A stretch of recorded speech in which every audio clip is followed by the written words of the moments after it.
bordu maayikii barreessuma tana akka amma fakkeenyaaf ati Harargee miti anillee Harargee sa isiin akka nama dubartuma Harargee baha Harargee lixaa bakka buutakka si malee bakka yoo dhaggeeffadhu dhugaastima yoo Harargummaatilee namni irra Harargee hin jiru bana garaachuu laa si galee okay dhugaa walitti himne yoo ta'e sanyii gootaati nuti uummata seena qabeessaati si galee miti asirratti warra kaleessa afaan Oromoo fi kaleessa Oromummaa baree hojii nuti Harargeedha nuti Harargee miti jennee ibsuun barbaanna si galee miti dhugaan sitti hima dhagwaa afaan dhedheeratu miti Harargummaa jechuun si galee hojiidhaan agarsiisudha nama kabajuudha nama hojii walii galuudha kutaa Oromoo kutaa tokko hojii walii galtee aadaa kan kee beeksisuudha afaan kan kee guddisuudha afaan Oromoo guddisuudha nama hojii walii galuudha malee gandummaa leellisuu miti Harargummaan obboleetii koo si galee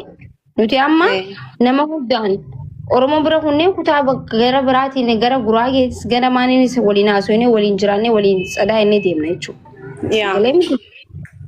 Zila wattoo af barazzamaa አይደለም so akkas jechuun dirqama iyyuudhaa miti.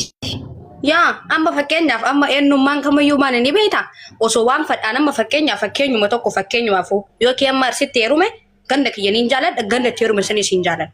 Miknaatus ganda kiyya haadha kiyyaa jira abbaa kiyyaa jira dhiira takka qaata qanii kaatee bultii wajjin jaarrattee jettee akka jaalaltee jirtu jibbase jedhu si dhiisee deemuu danda'a garuu haati tante yoo du'aan taate malee sin gattu waan ta'eef beetasabii kiyyaa jira ganda kiyya Harargeetii hin jaaladha hin kabaja garuu ganda itti heerume sanillee hin kabaje hin jaaladha tokko jechuu si galee.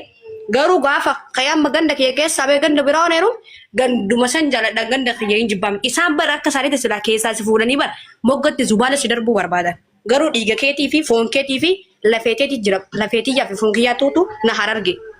Ati dirqama namatti ibsuu maaliif si barbaachise ati? Maal ibsaanis maatu nageechi deemee dubbata malee.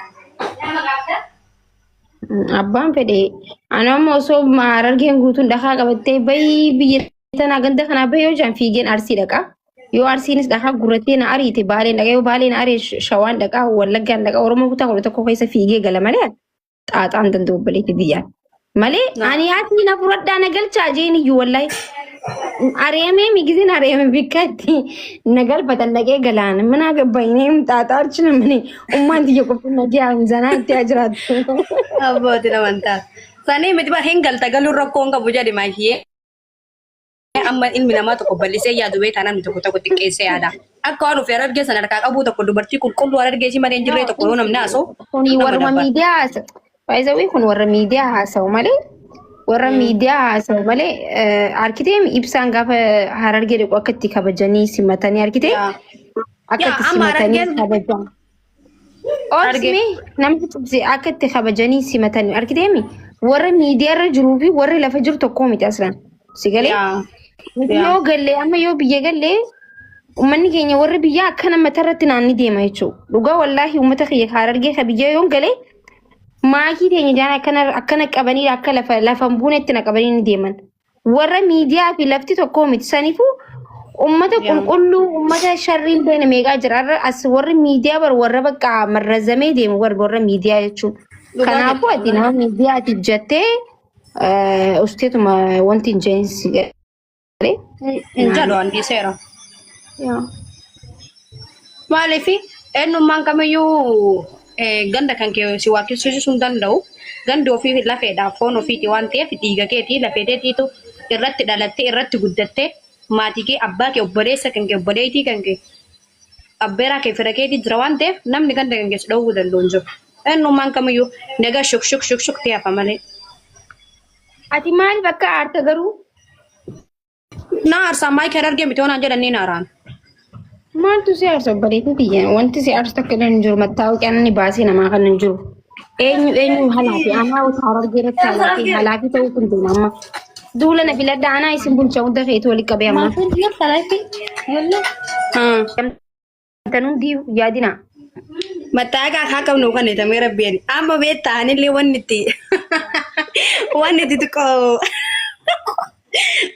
xiqqoo kanarraa mageessimu maakush xiqqoo loqonni kiyya akka Harargeeti walitti faallaadha miti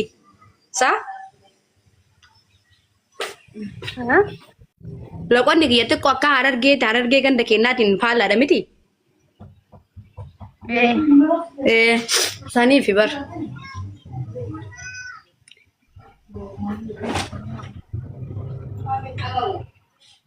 loqonni kiyyallee maaliif akka sibeeta maa kee michatti deengadda laayif hojjiseen san hiriyaati jedhu fattuuta deeqanii haa sargii godhanne minaan min jennee naaf itti wajjin qaayine san nama tokko wajjin jireenya lafarraa wajjin jiraanna nama tokko hiriyaan temtee amma akka loqoda akkasii haasofti atillee loqoduma akkasii haasofti malee giddeetaan akkasii miti wallaahi mee arraan boodaan jettu keeloon kuullee yoo akka arraan boodatti argee miti naan jette bisu wadhaa dhaggeeffadhu kuullee yoo warra gaxuu fedhe mana banadhu deeme maal jedhan as dhufte mana keetitti dubbadhu bar lubbu jaaladhu maaliif ennaan attaa'ee nama gizee arrabsamtokin waa'ee nama waan durgoone godhuu fedhu amma laa hawla walaa quwwata yaa lubba waa'ee san keessaa beera bar waa'ee si keessaa bee qaata dhiisee baran si kabaja waan ta'eef waa'ee si naasawan dormaanii naarii wanti akka tokkollee hin jiru yaa ganda kan kee osoo anamba fakkeenyaaf yoo arsi komaadoo ganda arsi heerume dirqama lubbii anamba kee arsi heerume arafa kee ganda kiyya waaqadu ganda isaaniin kabajaaf maaliif arra kee nama inni san na fuudhee ni kana godhatee jaarsa kiyya jedhee wajjin galee akka jaalalti jirtu jibbansi jedhu kaanee amma ilmi namaa wali garagaluu danda'a wal dhiisuu danda'a kaanee waan mana dhiisa rakkise qoy maa rakkataa nama miti yoon jee mana amaannin maa hin malakatamu yoon fedhe ani arra achi yoon ke fedhe moo arra achi miti jee iyyuus lolus hin danda'a maannin maa hin malakatamu namni tokko bikkanaan dhaladhee guddadhee irratti aangoo qabaatee ana dubbachuu tokko hin danda'u jechuudha miidiyaa irra danda'u sanii barbaanne naarsin so maaltu si aarsuu hin qabu because miidiyaa irratti akkasii miti jechuu danda'a mana kiyya garuu galee gaafan galuu galee hulaa banadhee qolafadhee hin taanam tokko na tuquu hin danda'u dhakaa horii guureeti shiitaan isaan baasa hunda isiitu yoo fedhan so kanaafuu ati bakka gisee hunda amma dura sin dhagaa akkanumatti wanti hin jirin anamma እንትን አያስብልም ዋን ጉዳ ምትሲገለ ምቲ namni ወለላ ወለሉ ደንደሳ እሩመ ደደቢቴ አከስቴ እቹን አብራራውን ሲንበርባሱ ሲገለ dhiise baran dhiise angaruu dhiise amma kun ergati jetti keessaa bee waa'illee si dhiisellee namni irraan booda yoomma fakkeenyaaf already gasti nama ta'u gasti kiyyaa ta'u ati akkasii miti arge miti akkarsaa sooftanaan jedhe deebisaa quuftoonaan deebisaaf asosoon taane manuma kiyyatti yookiin manuma namaatitti maan biraan jedhuun an ganda kiyya dhiiga kiyya rabbi ganama achi godhee noome haadhatii abbaa kiyya irraa achitti na dhalche ilmi nama waan takka fiduu hin danda'u deebisaa gasan qofa deebisee fi itti dhisa wajjin naa soo qabera miti. Ati maaltu si dararee bakka ofirraa dhiisi. Ati arkiidha siinjaani mif bakka haayee jeen. Ati baalee siinjaan furadhu jimma siinjaan furadhu maal rakkoo qabu kalaa sokki. Dirqamaa miti nama tokko asradda'uun hayi. Wayi ati maal Iwasi galini jira.